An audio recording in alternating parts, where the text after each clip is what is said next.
la nuit du 13 août, il y a comme ça des choses dont on a envie de parler, manière de une autre façon de tenter de reprendre le contrôle un peu sur ce que ce qui sort de nous. Euh, un peu pour parler de l'échange, quand il y a échange. D'ailleurs, souvent, le terme lui-même n'est pas convenable, puisqu'il peut y avoir euh, une sorte de prédominance d'une partie sur l'autre, et finalement, il n'y a pas véritablement d'échange. Il y a quelqu'un qui parle, et puis il y a quelqu'un de l'autre côté qui écoute, qui intervient un peu, mais sans pouvoir réorienter le cours de l'échange. Je suis obligé de conserver ce terme, à défaut d'un autre. Euh, mais souvent, le discours qu'on tient face à un autre, euh, évidemment, une autre forme euh, de se parler qu'on a avec soi-même. Dans toutes les situations, je peux dire qu'il s'agit toujours d'une parole qui part de soi et qui un peu ne quitte pas le soi. Elle est orientée, elle est vers soi. Et l'autre ne sert finalement qu'à une sorte de renvoyeur de balles, ou plutôt une sorte de pour que le son de nos voix, de ce que nous disons, ne soit retourné, il faut que ça tape quelque part. Il faut que ça rencontre un obstacle, et cette personne représente un peu cet obstacle-là. Et puis, euh, nous sommes environnés par notre parole, par son écho, par ses diverses, euh, diverses expressions.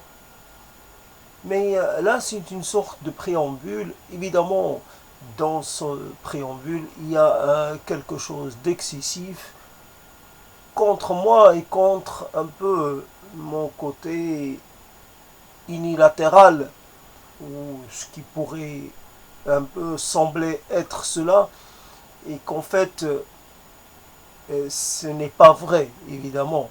Euh, c'est une appréciation qui, qui ne tient compte que d'une... Parce que j'ai lancé le mot, j'ai mis en cause le mot échange, et ça y est, faut que je défende cela. Il y a un échange, quoi qu'on dise, il y a un échange. Il y a l'autre qui est là présent. On le sait présent. On ne peut pas le nier. Et ce que nous lui disons, nous le, comment dire, nous le calibrons, nous le mettons, euh, nous le présentons de telle façon à ce qu'il rencontre de l'intérêt, à ce qu'il suscite de l'intérêt chez l'autre. Sinon, euh, on pourrait se retrouver réellement abandonné par l'autre, et sentir dans ses acquiescements une sorte de d'absence.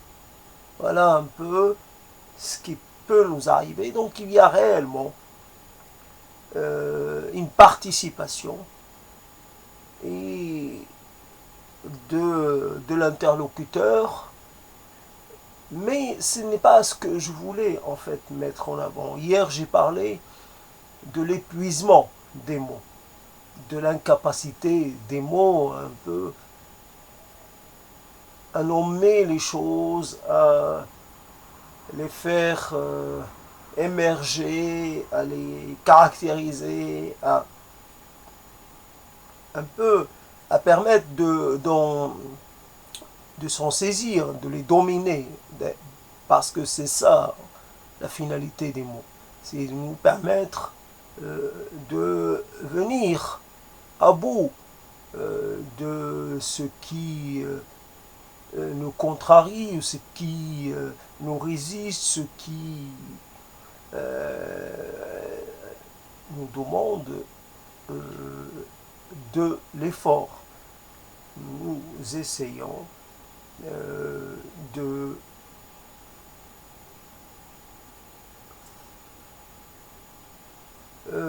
comment dire, d'établir un rapport avec le monde à partir de nos mots, et les mots évidemment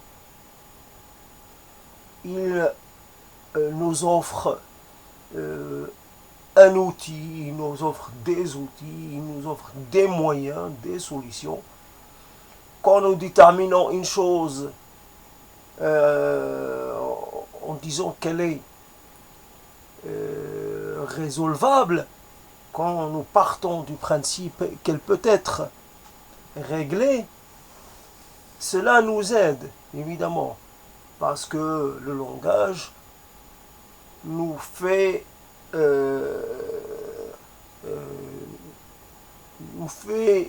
nous donne la possibilité d'hiérarchiser entre les choses. Quand je définis quelque chose comme difficile, elle le devient, parce que c'est moi qui la nomme ainsi. Il est possible qu'un autre la considère comme pas possible, pas impossible du tout, et que moi-même, à d'autres moments de ma vie, je pourrais la considérer moi aussi différemment.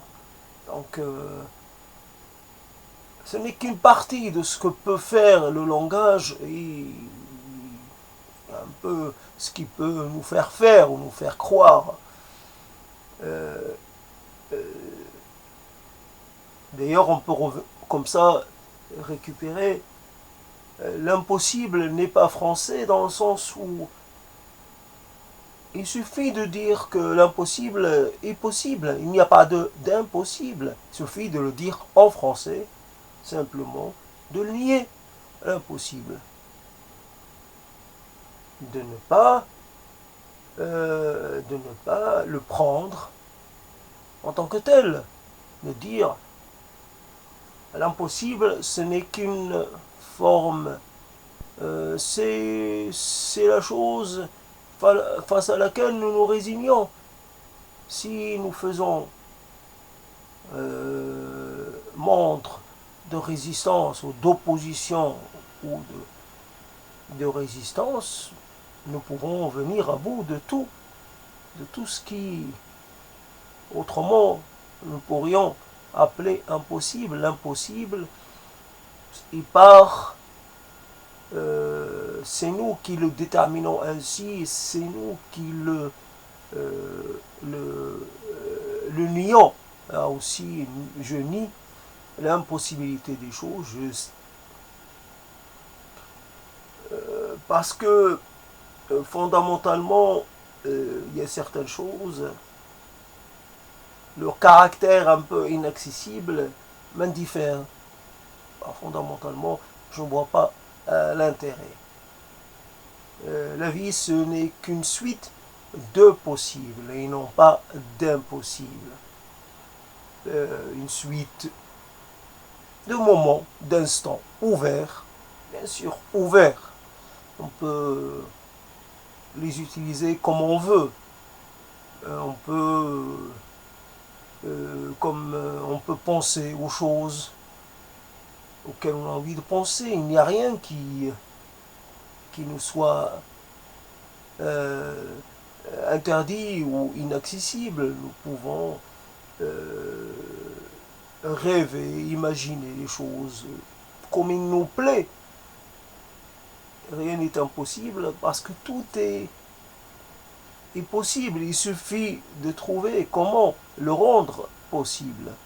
Ou alors, on peut aussi se situer dans un autre rapport aux choses et supprimer le possible comme l'impossible. À partir du moment où nous supprimons ces deux catégories de jugement, à ce moment-là, nous sommes un peu... nous sommes plus sous leur emprise. Voilà. Ce que je fais, à l'instant où je le fais, il n'a pas à être jugé d'aucune manière, il n'a pas à être qualifié, il n'a pas à être mesuré. L'acte suit une autre plein de séries d'actes. C'est l'acte de vivre, tout simplement. La pensée en elle-même n'est qu'un des ersatz de la chose, la pensée. C'est ce qui peut-être nous permet de mieux vivre, mais ce qui prime avant tout, c'est la vie. C'est la chose biologique, la chose fondamentale qui fait de nous des êtres qui fait de nous ce que nous sommes fondamentalement et non pas voilà l'instant. Donc par rapport à la conversation ou l'échange, peu importe, là en fait souvent il y a une sorte, on peut se retrouver un peu non pas spectateur, mais auditeur de sa propre prose échangationnelle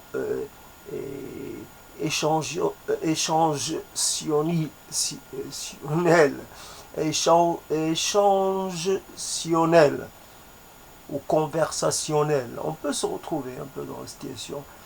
Mais c'est comme si j'étais quelque part et que je devenais la proie de plusieurs courants. Il y a un courant qui veut... les courants ne travaillent pas ensemble, ils sont antagonistes. Il y a un courant qui, je ne sais pas, qui veut se saisir de mes pieds, l'autre... un courant qui veut m'enfoncer sur place, un courant qui veut m'amener plus loin, un courant qui veut me maintenir hors de l'eau, je ne sais pas. Et dans la conversation, il y a comme ça plusieurs chemins, ou plusieurs pistes, ou plusieurs, non pas aventures, mais plusieurs allées. Voilà. Et puis, voilà, donc, on se retrouve un peu, ce qui est malheureux dans cette affaire, un peu, malheureux, je sais pas, mais en tout cas, ce qui est un peu, qu'on peut constater, un peu de façon un peu amère, c'est notre tendance à revisiter les mêmes situations, encore et toujours.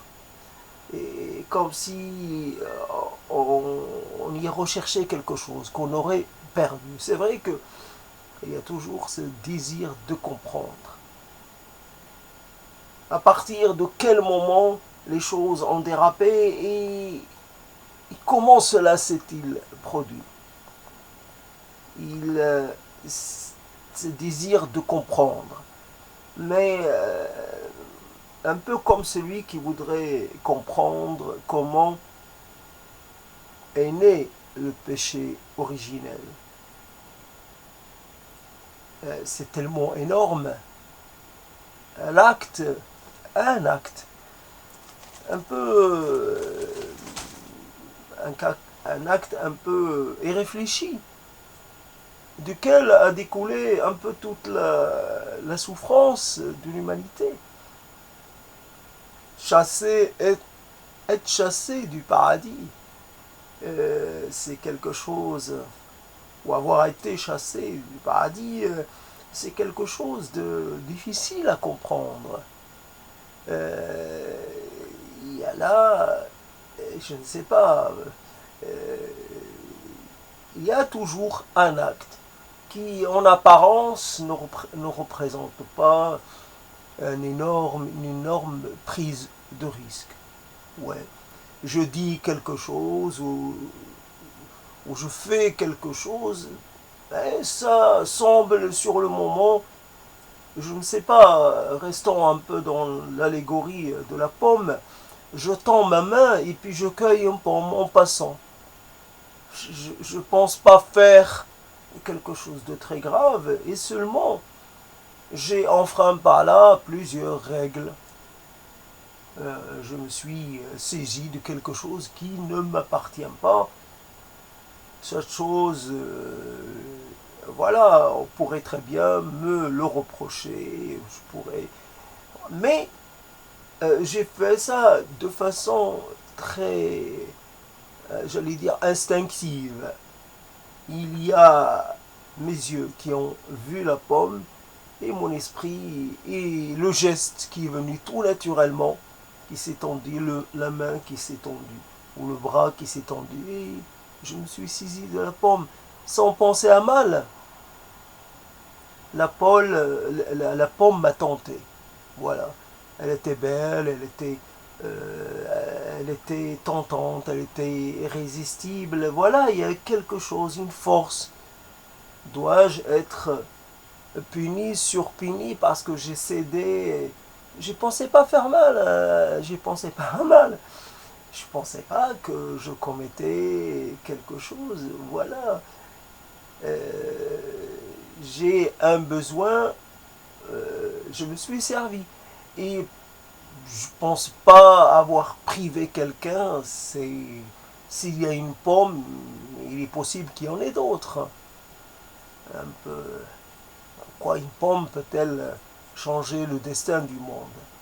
Voilà, que ce soit une pomme, que ce soit une grenade, peu importe, on s'en fiche, mais la question est là. Et on a tous dans nos vies un peu nos moments, nos péchés originaux, le moment de la commission des actes irréparables qui nous mettent un peu sur la voie de la douleur et de la souffrance. J'ai accepté ou j'ai refusé, sans réfléchir, toujours très spontanément, j'allais dire, très naturellement, très instinctivement, j'ai dit non. Voilà, j'ai dit non. Et puis, et les conséquences en ont été terribles et sans fin. Encore aujourd'hui, je souffre d'avoir... Et voilà donc les différents registres d'un échange. Il y a souvent comme une sorte quelqu'un qui va au marché et qui en fait a une idée plus ou moins sur ce qu'il veut acheter. Mais il arrive et il est tenté par plein de choses. Là, ah tiens, et puis il ne sait pas. Il est pris d'une sorte de frénésie, une sorte de volonté de tout acheter. Et il ne peut pas parce qu'il n'a pas les moyens et surtout parce que là aussi, il ne peut pas tout emporter. Donc il a quoi? Il a 2 sacs. Ben, il a rempli ces 2 sacs, il ne peut plus. Voilà, à un moment, on a le temps comme déterminant, comme quelque chose qui est fixe, qui ne bouge pas. Si on a un besoin de s'exprimer sur une chose, il faut quand même prendre en compte que le temps, et ça va coûter en termes de temps. Ça va coûter. Et ce temps-là, il n'est pas toujours disponible. Donc, on a envie de revenir un peu sur des sujets familiers, si je puis dire, et puis finalement, on le paie. On le paie en termes de temps, et on ne sait pas quoi faire. On dit un mot, on entraîne un autre, et puis un autre, puis un autre. Faut-il regretter? Faut-il... on ne peut pas effacer. Ça y est, je parle depuis 7 minutes. Je ne peux pas effacer. Je ne peux pas dire j'ai parlé pendant 7 minutes. Je trouve que ce que j'ai dit n'était pas à la hauteur. J'en suis pas satisfait. Je l'efface et je fais un retour en arrière. Non, je ne peux pas revenir. Je peux pas revenir en arrière. Le temps est passé. Donc là, c'est une donnée intangible. Mais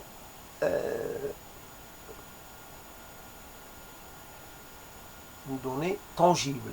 Pas intangible, tangible. C'est une donnée concrète, claire, concrète et substantielle. C'est pourquoi j'ai dit l'inverse de ce que j'ai pensé. Voilà, c'est quelque chose qui est là et qui ne peut pas être déplacé. Et finalement, j'ai parlé pendant 7 minutes, mais j'ai en tout et pour tout que 10 minutes ou 12 minutes. Ben non, je repars comme si je rajoute 7 minutes. Et voilà, je suis déjà à 20 minutes et encore. Et puis finalement, on se retrouve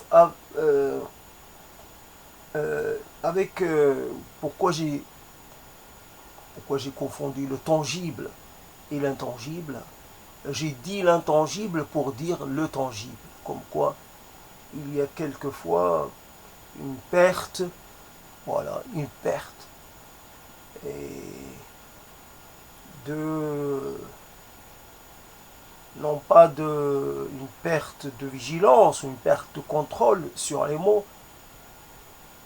Alors, le rapport aux mots est basé quelquefois sur des sortes, un équilibre précaire. Voilà encore un exemple.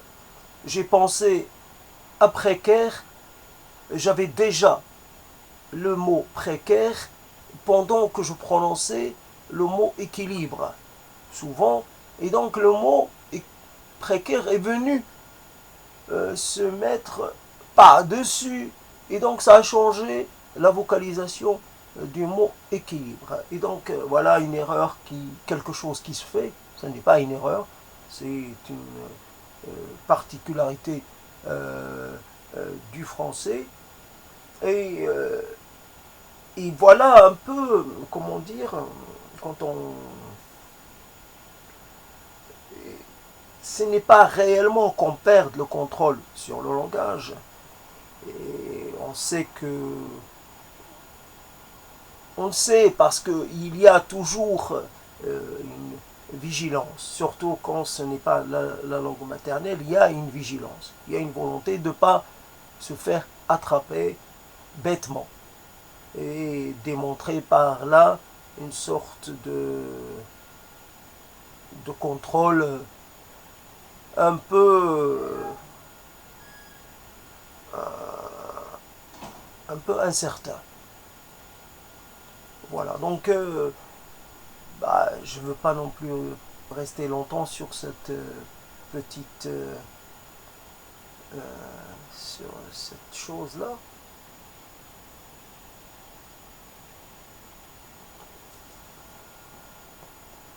Il y a donc au niveau de la conversation,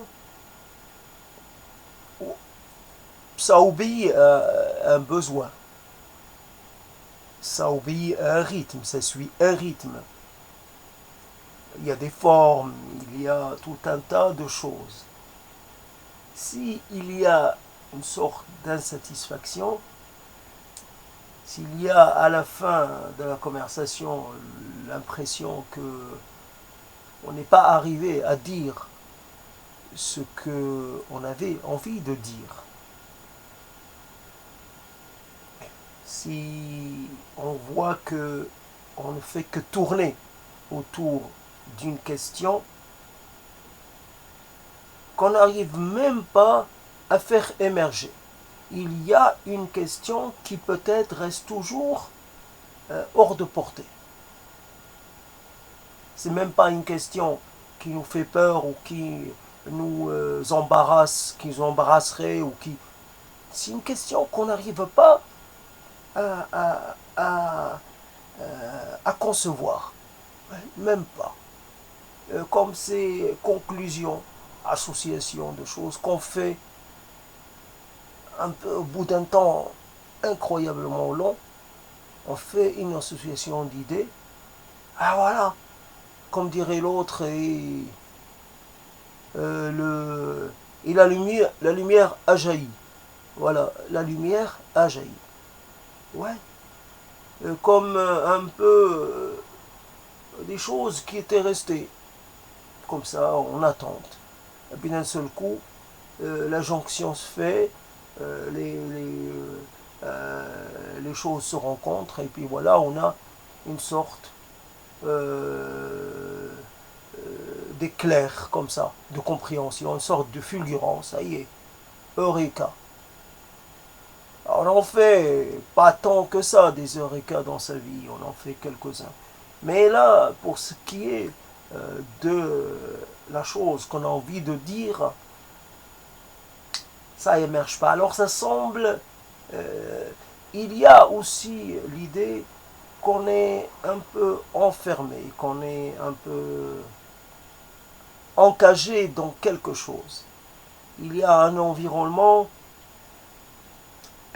dans lequel nous nous inscrivons. Et cet environnement, il nous convient, il ne nous convient pas. Il pourrait nous convenir, mais tout en ne nous convenant pas. Parce que nous voulons peut-être nous réclamer de quelque chose de plus grand, de plus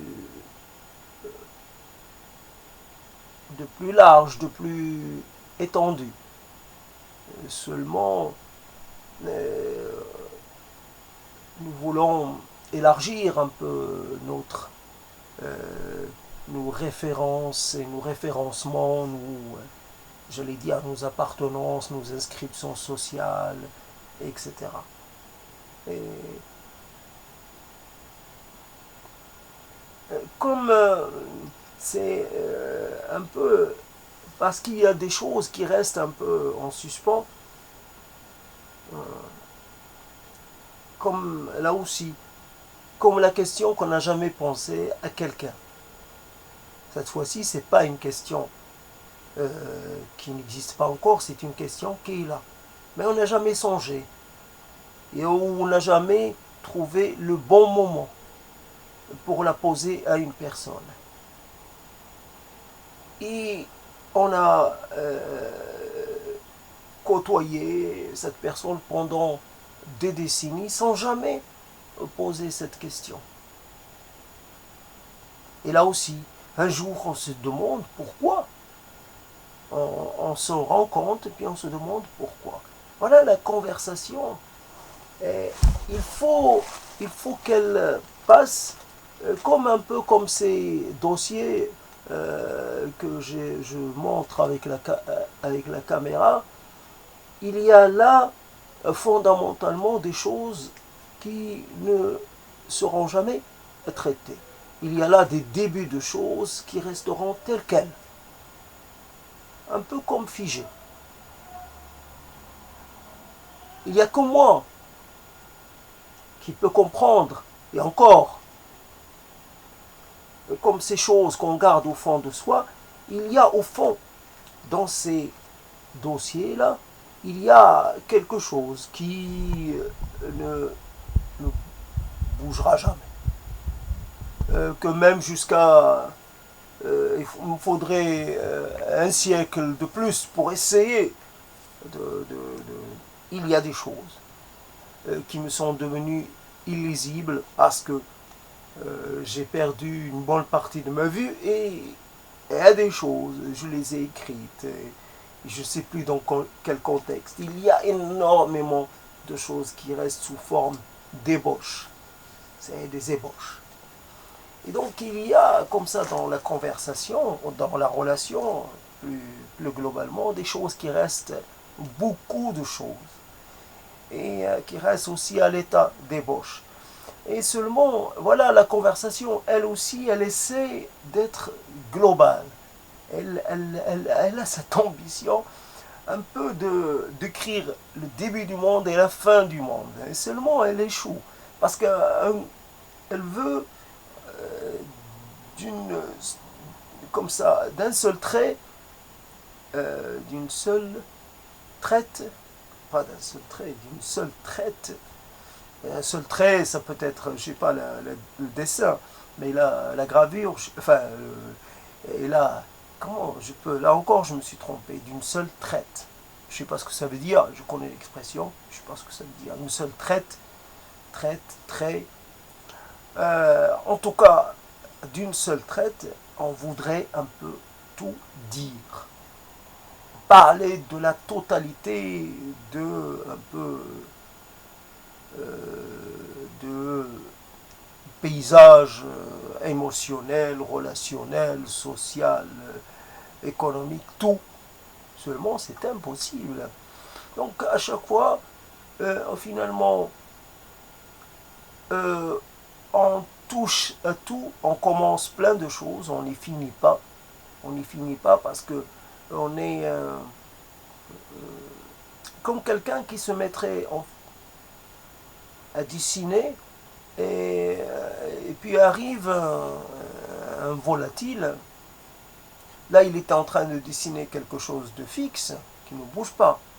Et puis arrive un volatile, un papillon, une mouche, peu importe. Et comme ça se déplace, alors il laisse le tableau, et il laisse la toile, puis il va suivre un peu le papillon pour essayer de mieux le voir, de mieux se le mémoriser. Et finalement, voilà, chaque fois qu'il y a une nouvelle comment dire, stimulation, une nouvelle, et voilà qu'on change, voilà qu'on part. On reste jamais sur la première occupation et on change. Et quand si jamais on écoutait un peu une conversation du début jusqu'à sa fin, on serait étonné par les différentes les différents thèmes qu'elle traite et comment elle passe d'un thème à un autre. Comme une sorte, bien sûr, c'est une sorte de symphonie, mais finalement, un peu discordante. Voilà, un peu comme la chose qu'on n'arrive pas à faire jouer de façon unifiée. Il y a un conducteur qui ne fait pas son travail, qui préfère, je ne sais pas, plus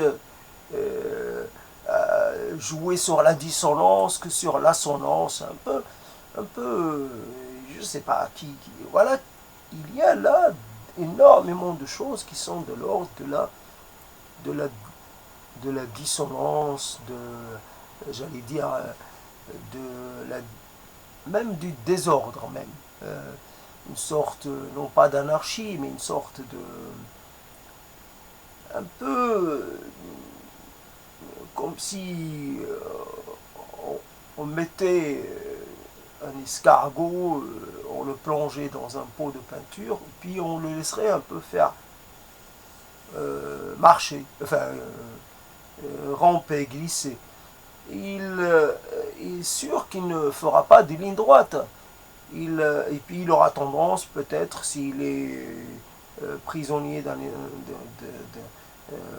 d'une surface, il fera des allées un peu, il reviendra sur ses pas, il, il aura un dessin qui est tout sauf symétrique, sauf quelque chose qui serait totalement un peu sans un peu sans un dessin, sans idée claire. Qu'est-ce que tu veux dessiner par là? Donc il dessinerait, il laisserait des traces un peu illisibles. Voilà la conversation. C'est voilà le désir, le- l'escargot qui euh, euh, c'est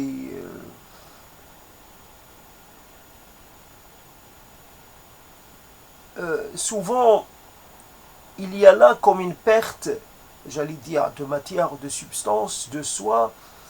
Il peut y avoir un épuisement à force de tâter, à force d'approcher des choses. Peut-être qu'on finit par les désubstantialiser, par un peu les vider de leur.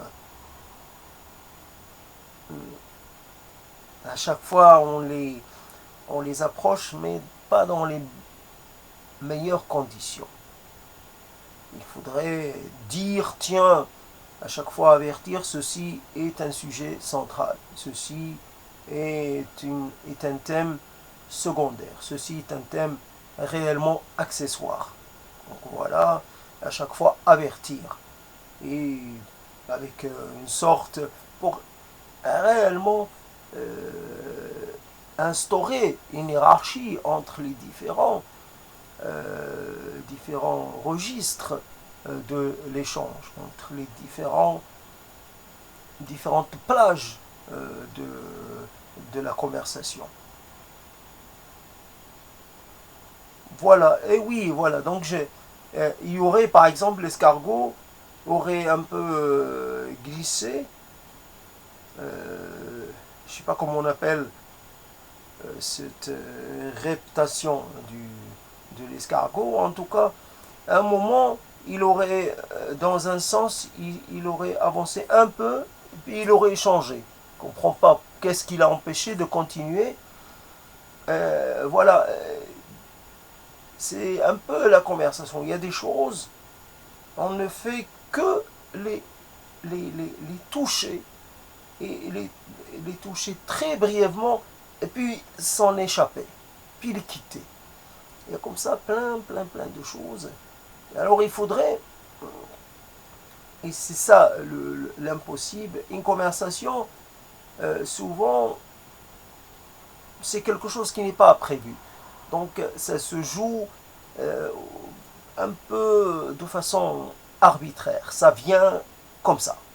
Parce qu'à un moment donné,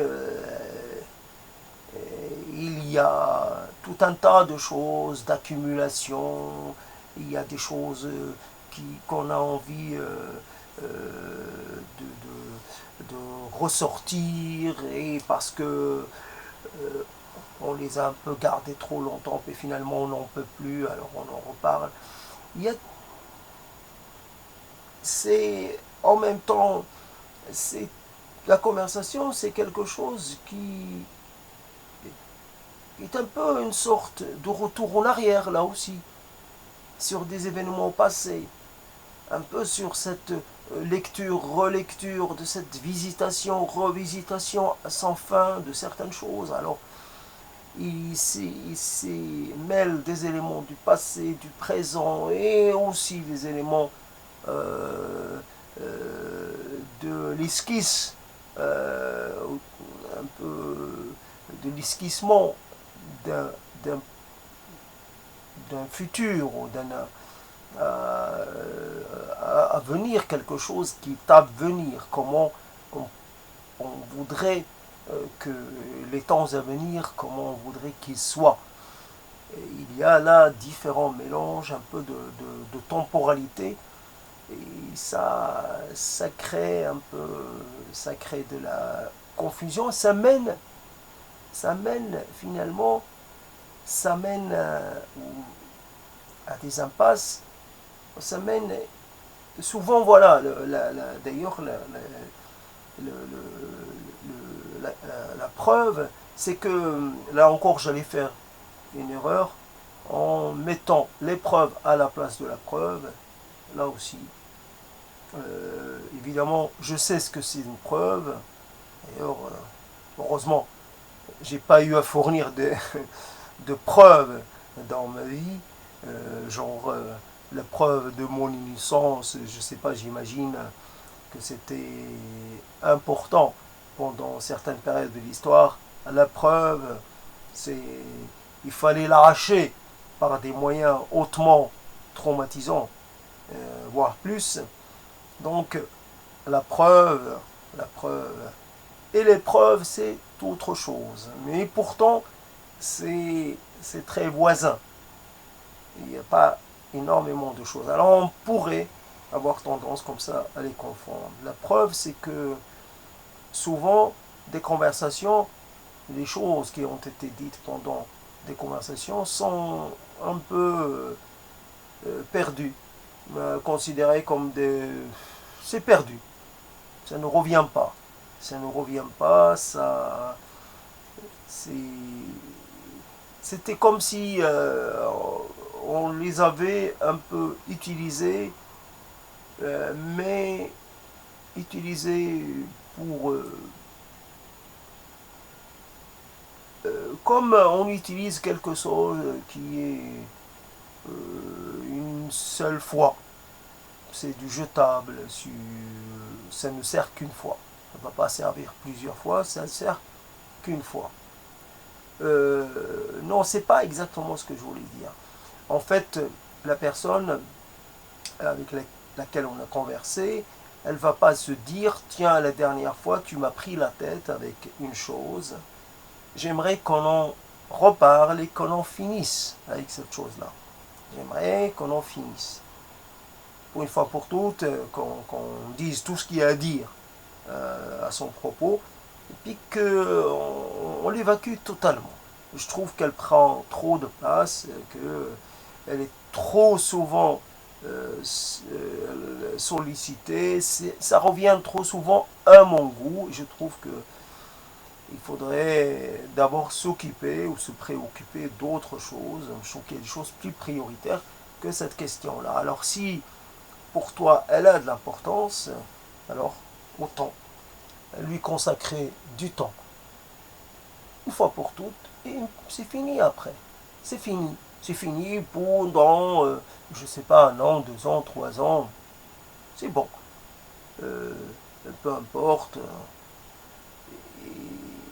Et seulement, il n'y a jamais, comme on disait en physique, rien ne se perd.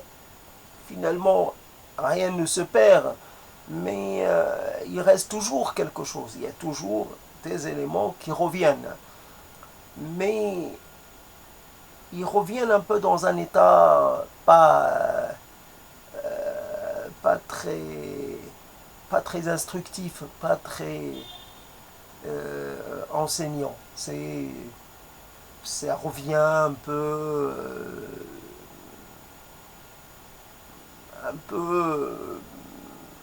amoindri, ça revient comme ça. Alors qu'en fait, c'était central et ça revient peut-être pour illustrer quelque chose qui ne l'est pas. Ce qui était central. Voilà un peu une chose qu'il faut quand même signaler, et que peut-être un moment j'ai eu envie peut-être de parler de l'art de la conversation. C'est vrai que toute ma vie j'aurais cherché à maîtriser la conversation. Et en fait, le problème, c'était que je trouvais que je perdais le contrôle. C'est la question de perdre le contrôle sur ce que j'ai à dire. Il y a trop d'une chose et pas assez d'une autre, par exemple. Je n'en sais rien, je ne sais plus, j'arrive pas à me représenter dans les situations que je trouvais pas très intéressantes à des moments de ma vie. Et là, je suis fatigué, donc j'ai parlé, ça fait déjà 40 minutes, je commence à être fatigué, mais finalement, euh, voilà quelque chose qui est l'art de la conversation dans le sens ne pas trop donner à l'autre, plus prendre de l'autre. Dans le sens, au plus on en sait sur l'autre, plus on a la possibilité de le maîtriser. Je n'en sais rien. En tout cas, comment en fait sortir d'une conversation en ayant l'impression d'avoir pris autant qu'on a donné et surtout que en ayant un peu maîtrisé, si je décide, en fait maîtriser, comment dire, la chose, tu vas pas me forcer à te donner cette chose-là. Je te la donne parce que j'en ai envie. Et quelquefois la conversation, elle devient un sujet autonome, elle s'autonomise.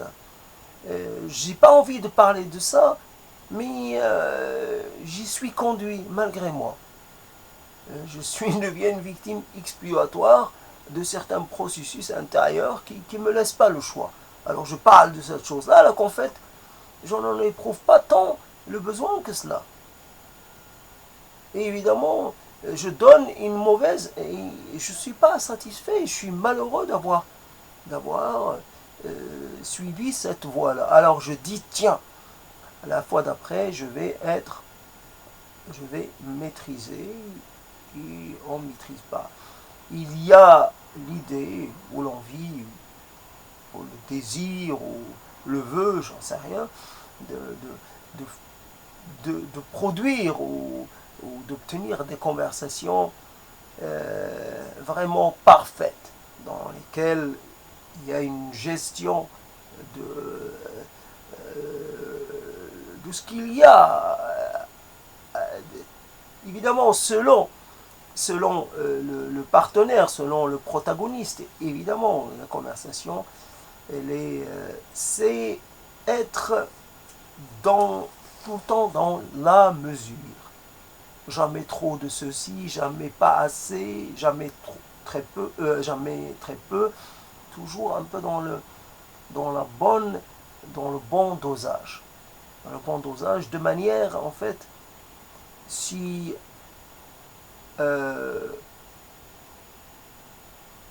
en fait, la conversation, c'est pour créer un peu pour construire un peu la base pour une autre conversation. Parce que les conversations sont des suites. Comment en fait commencer une conversation pour mieux la prolonger ailleurs. Peut-être avec la même personne à un autre moment, mais c'est peut-être avec d'autres personnes. Comment un peu comme un savoir qu'on construirait ou un édifice qu'on construirait du début jusqu'à la fin. Et on commencerait par les fondations, on terminerait par les combles, et petit à petit, et à la fin, on a quelque chose d'entier, quelque chose qui peut servir parce qu'il est parfait. Et il y a des questions pour lesquelles on cherche des réponses. Alors je sais, ces questions-là sont les suivantes. J'ai une liste par ordre de priorité et ainsi de suite. Et je transporte mes questions d'une conversation à une autre. Il y a des choses que j'ai envie de comprendre, il y a des choses que j'ai envie d'approfondir, etc., etc. Je suis j'ai un plan et je ne m'oriente qu'en fonction de mon plan. Je me laisse pas je me laisse pas distraire par un besoin, par l'envie de faire dans le joli ou dans la joliesse, le bon mot, non, ou parce que j'ai un doute vis-à-vis de mon protagoniste, j'ai un doute, alors j'essaye de lui donner quelque chose de bien plus consistant. Non, moi ce qui m'intéresse, ce sont mes questions et mon plan à moi. Évidemment, dans dans la conversation, il y a toujours quelque chose qu'on donne. Et, ce que je voulais dire par rapport à la conversation, c'est qu'au début de la vie, on n'a pas de matière pour la conversation. On a très peu de matière. Alors on tourne en rond, on a réellement des problèmes. Euh, et ce qui est, on n'a pas assez. Et à la fin de notre vie, on a trop. On a trop de choses. Et à ce moment-là, il faut un peu classifier, arachiser. Qu'est-ce que je choisis de mettre en avant. Alors c'est comme ça. Il y a un début qui est lui plutôt un peu dépouillé, et puis il y a une fin qui semble un peu trop pleine. C'est comme ces dossiers-là, il y a trop de dossiers. Certains ne contiennent peut-être rien, il y a trop de dossiers. Et alors qu'au début de ma vie, j'avais rien. J'avais un cahier. Là maintenant, j'ai plein de dossiers, mais voilà, qu'est-ce que je prends en premier? Qu'est-ce que je choisis de privilégier? Il y a là aussi quelque chose à laquelle je dois me résigner. Il y a des choses qui n'ont pas d'intérêt, qui ne comportent pas d'intérêt. Ils sont écrits de façon assez quelconque, même assez médiocre. Il y a là des documents qui n'en sont pas. Il y a là des choses qu'il va falloir écarter pour finalement ne conserver qu'un petit nombre d'écrits ou de papiers ou de documents. Parce que le reste, si on doit un peu traiter tous les papiers avec avec le même degré d'intérêt, on n'arriverait nulle part. Voilà un peu la conversation. Là aussi, il faut sacrifier des sujets, il faut sacrifier des pistes, il faut discriminer. Voilà, il faut décider que tel sujet va, va, va disparaître, ne va plus exister dans l'échange. C'est fini, il est condamné. Voilà, il est proscrit, il est mis dehors. Euh, voilà un peu une manière de ce type de parole, c'est une manière de garder une trace de quelque chose qui a disparu. On peut évidemment enregistrer une conversation.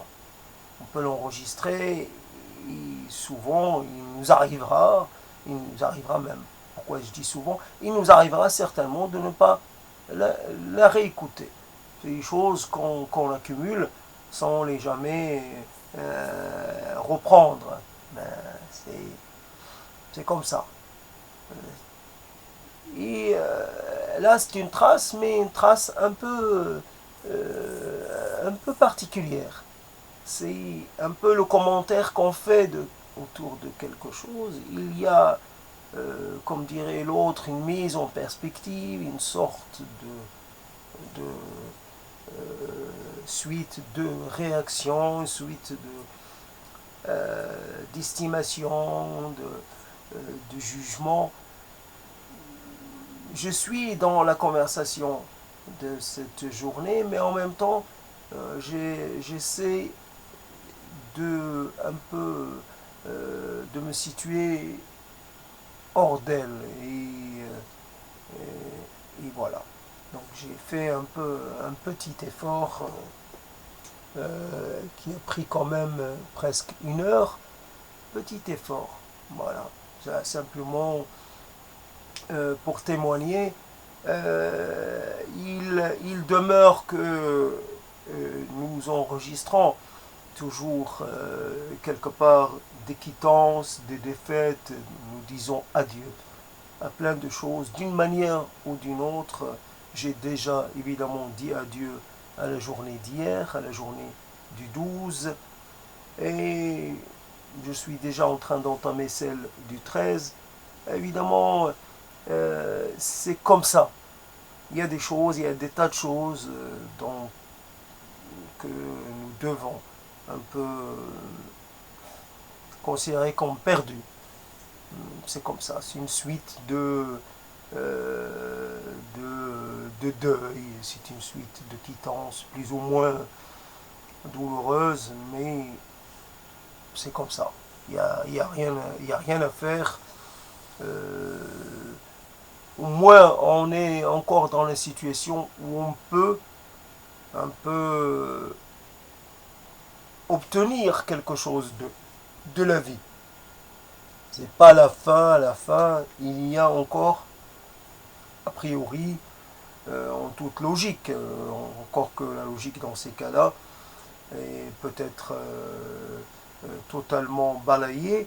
En tout cas, dans une certaine mesure, il y a encore un certain nombre d'années à vivre. Il est possible que ces années-là puissent servir à élaborer quelque chose au niveau du langage ou au niveau de la compréhension, un peu comme je disais, la question qu'on cherche et qu'on ne trouve jamais, ou qu'on pense, qu'on pense vouloir, qu'on désire, ou qu'on sent qu'on court derrière quelque chose, soit une question, soit une vérité, soit une compréhension. On est à la recherche de quelque chose. Peut-être quelque chose qui permette un peu de mettre les choses dans un contexte plus grand pour mieux un peu leur donner un caractère moins dramatique. Oui, et les choses, un peu agrandir un peu la focale, agrandir un peu le regard pour mieux. Et c'est vrai qu'on pourrait quelque part à un moment cesser d'être trop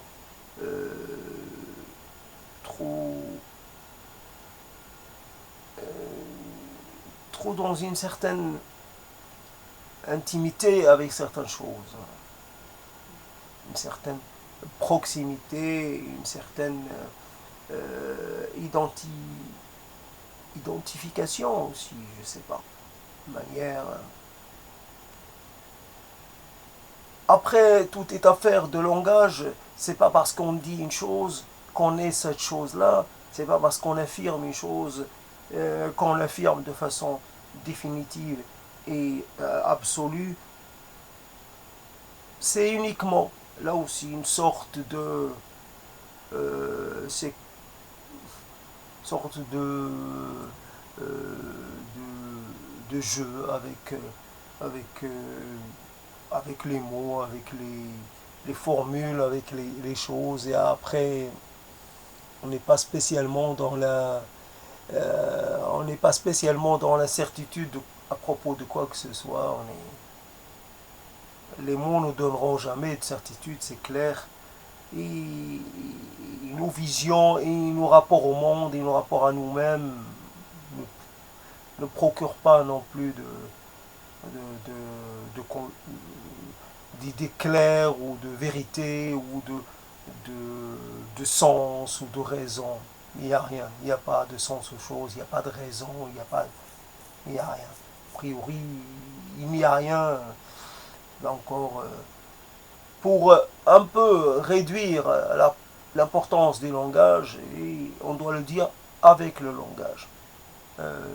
C'est là le paradoxe terminal de cette chose-là, c'est que pour relativiser le langage pour ne pas, pour affirmer une sorte de non-identification et non-inscription dans le langage, il faut le dire là encore avec le langage. C'est tout le paradoxe et voilà.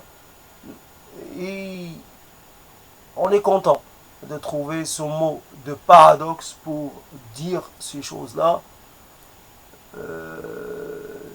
C'est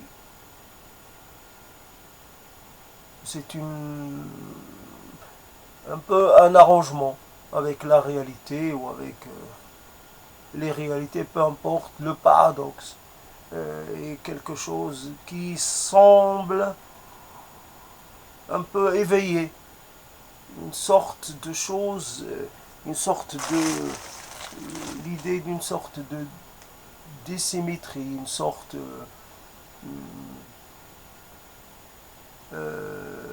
d'équation qui ne peut pas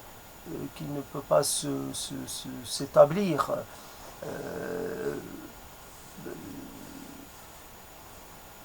Voilà. Après, je dis plus rien, j'ai peur, j'ai plus le contrôle, j'ai peur de me tromper, j'ai plus la force physique. Alors j'arrête avant de commettre d'autres impairs. Mais en fait, je m'en fiche, comme vous pouvez le penser, je m'en fiche. C'est... Il y a un moment où on n'est plus dans une sorte de volonté de paraître, on est au-delà du paraître. D'ailleurs, je ne fais que parler, je ne vois pas, je n'apparais pas. Donc, c'est tout simple, il n'y a pas... C'est encore une fois l'échec des choses, il y a, il n'y a pas, c'est toujours le problème. D'ailleurs, ça a été toujours un peu un problème qui a persisté. Il n'y a pas. L'autre dit il y a, moi je dis il n'y a pas. C'est une énorme, comment dire, c'est une sorte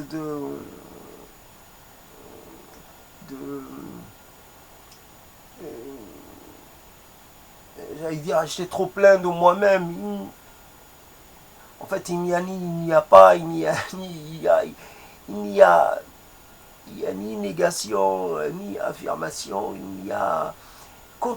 Même quand on dit il n'y a pas d'affirmation, il n'y a pas de négation, on est encore dans la création de catégories. C'est le problème de la catégorisation des choses. Et c'est comme pour ces langues, il y a plusieurs genres, il y a le neutre.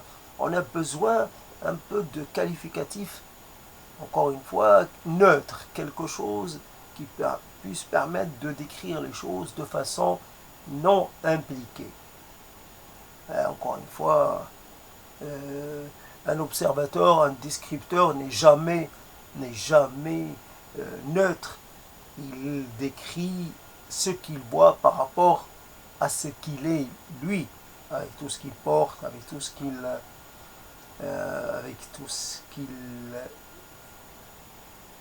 avec tout son background, et j'arrête là.